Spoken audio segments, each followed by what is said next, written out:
Bienvenue sur le plan d'eau de Mortaise. Situé entre Coudes et Saint-Romain-sur-Cher, ce plan d'eau de 17 hectares comprend également 10 hectares de terre aux alentours, comprenant des boisements, prairies et des zones humides. Ce plan d'eau a été acquis par la Fédération de pêche en 2017 et valorise le développement du loisir pêche. Et voici les coulisses de la plantation de la haie de Mortaise. Donc comment ça s'est organisé? J'ai reçu un email de projet de Arbres et haies 2025.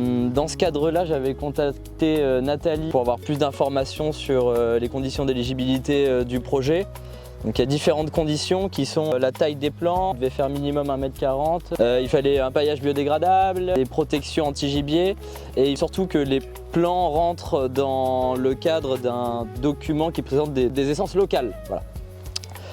Donc après avoir réuni toutes ces conditions-là et avoir aussi étudié l'intérêt de la haie sur le secteur, mais en fait le plan d'eau il est dans une légère cuvette. L'idée de la haie c'est un peu de filtrer un peu les intrants, les surplus de nitrates et tout qui peuvent être en excédent et qui peuvent rentrer, ruisseler dans le plan d'eau. En plus de ça, il y a des plants qui vont être, des essences qui vont être plus mellifères, fruitiers et autres. Donc pour avoir un peu un boom de biodiversité sur ce secteur-là. Et également aussi sur l'aspect cynégétique. Donc ensuite, on a eu la validation par le conseil départemental qui nous accompagnait sur ce projet-là. Je suis allé ensuite contacter nos partenaires pour essayer de faire en sorte que le projet soit financé. J'avais contacté aussi les élèves du lycée agricole, Madame Amélie Châtelain, qui est une professeure du LECTA de Vendôme, du lycée agricole. C'est pour ça qu'aujourd'hui il y a les élèves qui plantent la haie. Ils ont tous développé des racines de manière différente, mais tu imagines que si tu mets dans le trou, elle va mieux repartir de cette manière-là, tu vois. Et puis là, les petits chevrus, tu les égalises.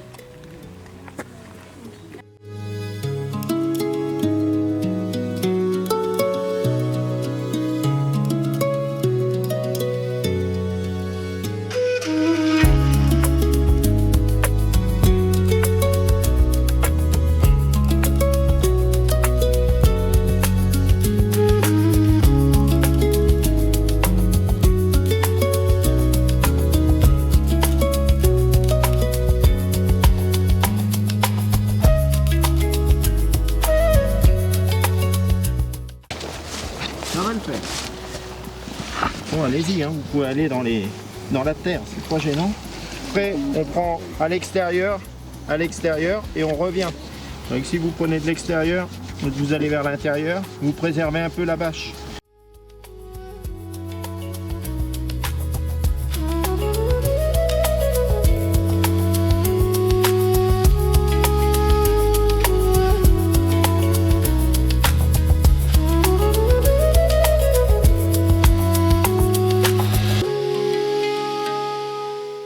Les élèves sont amenés plusieurs fois dans l'année à faire ce genre de projet école. On a 18 variétés différentes et l'avantage d'avoir en fait des floraisons étalées sur le temps parce que chaque espèce va fleurir pas forcément au même moment, va pas avoir les mêmes fructifications et va s'étaler dans le temps.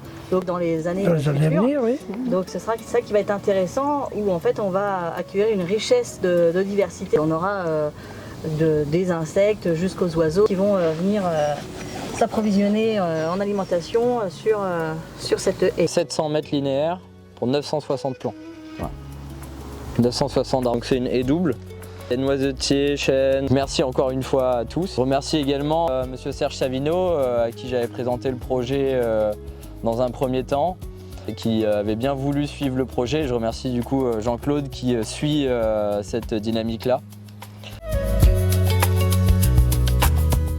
D'abord, je tiens à remercier très sincèrement le conseil départemental du Loir-et-Cher. Je veux vraiment souligner l'importance de leur aide pour des actions concrètes comme celle-ci.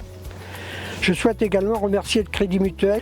C'est un partenaire fidèle, présent lorsque nous développons des actions en faveur du territoire et des milieux aquatiques. Nous tenons vraiment à les remercier pour cette confiance qui dure. Merci aussi à Serre France qui nous accompagne et dont le soutien nous est très précieux. Un grand merci à l'État de Vendôme. Merci aux élèves qui sont présents aujourd'hui et qui participent activement à cette plantation. 900 arbres plantés vont un coût global de l'ordre de 7 000 € que nous avons pu, nous, le conseil départemental, soutenir à hauteur de 50%. Nous sommes dans le dispositif arbres et haies, donc un dispositif évidemment de plantation pour notre département. Depuis 5 ans, nous avons soutenu environ 180 projets, donc un nombre incalculable d'arbres plantés, en collaboration avec la Fédération des chasseurs, la Maison botanique, ainsi que la Chambre d'agriculture du Loir-et-Cher. Nous sommes très fiers aujourd'hui d'avoir accompagné la Fédération de pêche sur ce beau projet. Il était évident pour nous de les accompagner puisqu'effectivement nous avons un partenariat avec eux historique et c'était une évidence et naturel d'être à leur côté aujourd'hui.